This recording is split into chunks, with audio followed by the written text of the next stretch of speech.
잠언서 1장부터 9장까지는 제1부에 해당하는데요. 여기서는 젊은이들을 위한 솔로몬의 15가지 강화를 기록하고 있습니다.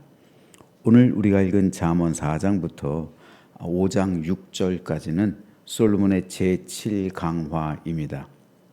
이 부분은 크게 두 문단으로 나눌 수가 있습니다.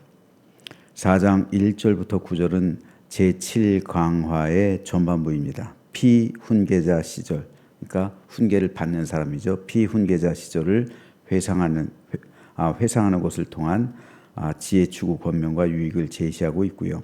4장 10절부터 5장 6절까지는 제7강화의 후반부입니다. 생명과 평안을 보장하는 지혜 추구의 훈계에 대한 삼중, 순종, 촉구를 기록하고 있습니다. 오늘 이 가운데서 3절, 4절에 대해서 잠시 살펴보겠습니다. 나도 내 아버지에게 아들이었으며 내 어머니 보기에 유약한 외아들이었노라. 아버지가 내게 가르쳐 이르기를 내 말을 네 마음에 두라. 내 명령을 지키라. 그리하면 살리라.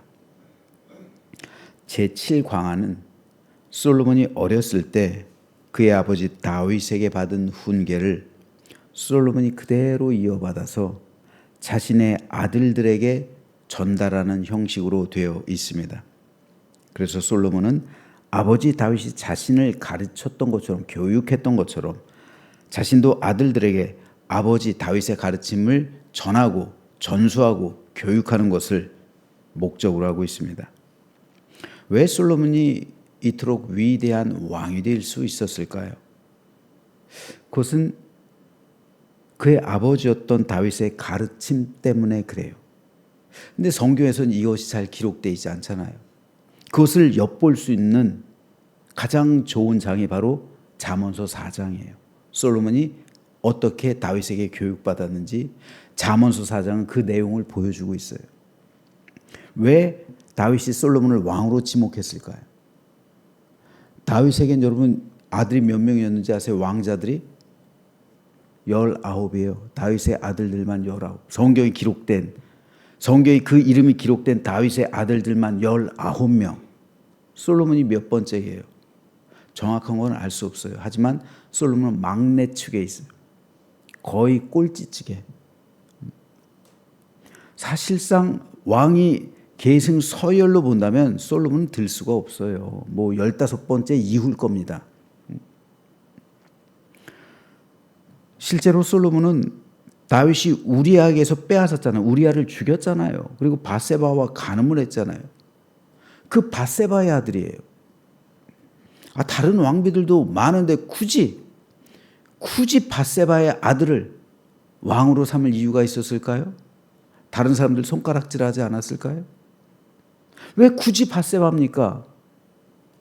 이러지 않았을까요? 게다가 솔로몬은 밧세바가 낳은 아들들 중에서 4번째 아들이에요. 밧세바야 장남도 아니에요. 4번째 아들이에요. 솔로몬이 밧세바에게서도 성경에 기록된 그걸 보면은 4아들을 낳았는데 솔로몬이 막내예요. 밧세바의 장자도 아니고 4번째 아들이면 다윗의 19명의 아들 중에서도 거의 막내라고 할 수가 있어요. 그의 형 아도니아와는 나이가 한참이나 차이 났어요. 아도니아는 4남이잖아요. 따라서 사실상 다윗의 장남이라 할 수 있는 장남의 역할을 하는 아도니아가 다윗에 이어서 왕이 될 것이라고 대부분의 사람들이 생각을 했어요. 하지만 일부의 무리들이 나이가 아직 한참이나 어린 솔로몬을 왕위로 추대합니다. 하나님의 뜻을 알았던 사람들이죠. 대표적인 사람이 대제사장 사독과 선지자 나단이었습니다. 그리고 다윗은 자신의 왕위를 솔로몬에게 물려주었습니다. 왜 그렇습니까? 열왕기서에서는 하나님께서 솔로몬을 선택하셨고 다윗은 그 하나님의 뜻을 따랐기 때문이라고 기록합니다. 그래서 다윗은 솔로몬이 왕이 될 것이다 약속했어요. 하지만 그럼에도 솔로몬이 왕이 되기 위해서 넘어야 할 산들이 너무나도 많았어요. 솔로몬도 실제로 왕이 되고 나서 형 아도니아를 처형하잖아요. 그러니까 그때나 지금이나 권력은 나눠 가질 수가 없는 거예요. 물론 아도니아가 실수를 했죠. 하지만 그렇다고 해서 형을 처형하는 건 이거 쉬운 게 아니에요. 그런데 넘어야 될 산들이 솔로몬이 왕이 되기 위해서 왕권을 쥐기 위해서 그 넘어야 할 산들이 아주 많았습니다. 그렇기 때문에 다윗은 솔로몬에게 왕제 교육을 시켰던 거예요. 어떻게 왕이 될지, 왕권을 쥔 뒤 가진 다음에 어떻게 행동할지 다 가르쳐 주었던 거예요. 그 내용이 오늘 우리가 읽은 잠언 4장의 제7강화에 포함되어 있는 겁니다. 다행스럽게도 솔로몬은 다윗의 가르침을 순종함으로 잘 따랐어요. 그 결과 솔로몬은 어렸을 적부터 지혜로웠습니다. 이에 대해 솔로몬은 아버지 다윗이 자기에게 가르쳐준 그 교훈, 제7강화, 이 교훈을 자기의 자녀들에게도 전해주고 있는 거예요. 그러니까 여러분 제7강화를 읽어보면 잠언 4장 1절에서 5장 7절까지 이 말씀을 읽어보면은 다윗이 솔로몬을 어떻게 가르쳤구나 이거를 엿볼 수가 있어요. 그리고 그 제7강화를 시작하고 있는 말이 3절과 다윗의 첫 번째 말이 3절과 4절이에요. 나도 내 아버지에게 아들이었으며 내 어머니 보기에 유약한 외아들이었노라. 아버지가 내게 가르쳐 이르기를 내 말을 내 마음에 두라. 내 명령을 지키라. 그리하면 살리라. 솔로몬은 누구보다 영화롭고 강한 권력을 가진 왕이었습니다. 하지만 왕이 되기 전 그는 다윗에게 있어서 아주 막내에 가까운 아들이었고 그렇게 아들이었기 때문에 그 어머니가 볼 때 아주 유약했다. 아주 유약하다는 말은 연하고 부드럽다는 뜻이에요. 즉 막내처럼 아주 유약한, 그냥 막내가 어떻습니까? 그냥 귀엽기만 하잖아요. 장남하고는 막내랑 다르다면서요. 둘만 있어도 달라요. 그죠? 둘만 있어도 첫째랑 둘째랑 달라요. 근데 19이 있으면 어떻겠습니까? 첫째랑 막내는 아주 엄청난 차이겠죠. 그냥 막내는 그냥 유약한 거예요. 하지만 솔로몬이 왕이 된 것은 다윗의 가르침을 누구보다 잘 따랐기 때문입니다. 여기서 우리는 두 가지 교훈을 깨달을 수 있습니다. 첫째로 부모는 자식에게 옳은 길을 가르쳐 줄 알아야 한다는 겁니다. 우리가 우리 자녀들에게 가르쳐 줘야 할 것은요, 어떻게 살아야 하나님께 사랑받을지, 이걸 가르쳐 줘야 돼요. 내가 어떻게 살아야. 근데 여러분, 우리 부모들이 우리 자녀 교육을 어떻게 시킵니까? 어떻게 살아야 세상에서 형통할지, 어떻게 살아야 세상에서 잘 될지, 어떻게 살아야 잘 먹고 형통하고 잘 살아갈지, 이거를 주로 부모들은 가르쳐요. 물론 이 교육 해야죠. 반드시 해야죠. 중요하죠. 하지만 이것보다 더 중요한 교육이 어떻게 해야 하나님께 사랑받을지, 이걸 가르쳐야죠. 어떻게 네가 살아가야 하나님께 사랑받는 존재가 될지, 이걸 가르쳐줘야 되는 게 부모입니다. 어떻게 하나님을 섬겨야 하는지, 어떻게 교회에서 봉사하고 어떻게 성도를 섬기는지, 어떻게 교회 생활하는 것이 잘하는 것인지 가르쳐줘야죠. 여러분, 부모가 집에서 맨날 드라마 보면서 자녀에게 성경 읽으라고 할 수 없어요. 부모가 맨날 집에서 놀면서 자녀에게 공부하라고 할 수 없습니다. 자식은 부모를 보며 배우는 거예요. 부모를 배우는 거예요. 부모의 삶을 보는 거예요. 근데 우리는 자꾸만 말로 하잖아요, 교육을. 말로 하는 교육도 중요하죠. 하지만 근본적인 교육은 눈으로 보는 교육이에요. 눈으로. 부모가 어떻게 생활하고 있는지 자녀들은 일거수일투족 다 본단 말이에요. 부모가 사랑하고 봉사하면 자녀도 똑같이 그것을 배웁니다. 부모는 자녀의 거울입니다. 부모가 하는 그대로 자녀도 따라해요. 옛말에 씨도둑, 그쵸? 씨도둑 못 속인다는 그런 말이 있는데, 예, 이상해요. 그 피를 그대로 물려받는다는 거예요. 그 피를 그대로 물려받는다는 게 무슨 말입니까? 부모가 하는 행동을 그대로 보고서 어렸을 때부터 따라 한다는 거예요. 부모는 자녀를 말로 가르치는 것이 아니라 실질적으로는 삶으로 가르치는 겁니다. 여러분, 잔소리에서 바뀌는 사람이 있어요? 이제까지 잔소리에서 바뀐 사람은 제가 들어본 적이 없는 것 같아요. 우리 자식들 잔소리한다고 안 바뀌어요. 제가 어머니가 돌아가실 때 남긴 유산, 집 한 채, 자그마한 집이죠. 어떻게 제가 하나님께 드릴 수가 있었을까요? 어머니한테 배운 거예요. 제가 대학교 1학년 때까지 정확히 기억나요. 10월 18일 입주했거든요. 제가 대학교 1학년 10월 달까지 제 방이 없었어요. 엄마랑 같은 방에 살았어. 다 큰 청년이. 어려웠죠. 가난했죠. 같은 방에서 고등학교 시절, 대학교 1학년 같은 방에서 한 방에서 지냈어요. 부엌에 하나 조그만 거 있고 화장실이요? 공중 화장실. 일명 벌집이었죠. 근데 그 집에 살면서 우리 어머니께서 집 살라고 모은 돈을 다 아시잖아요. 하나님께 드렸잖아요. 이게 상식적입니까? 이건 세상적으로 보면, 세상 사람들이 보면 미쳤다고 할 거예요. 정신 나갔다고 할 일입니다. 하지만 그 과부의 믿음, 그걸 제가 보고 배운 거예요. 이걸 시켜서 합니까? 믿음을 말로 가르칩니까? 아니에요. 삶으로 가르치는 거예요. 삶으로 가르치는 겁니다. 부모는.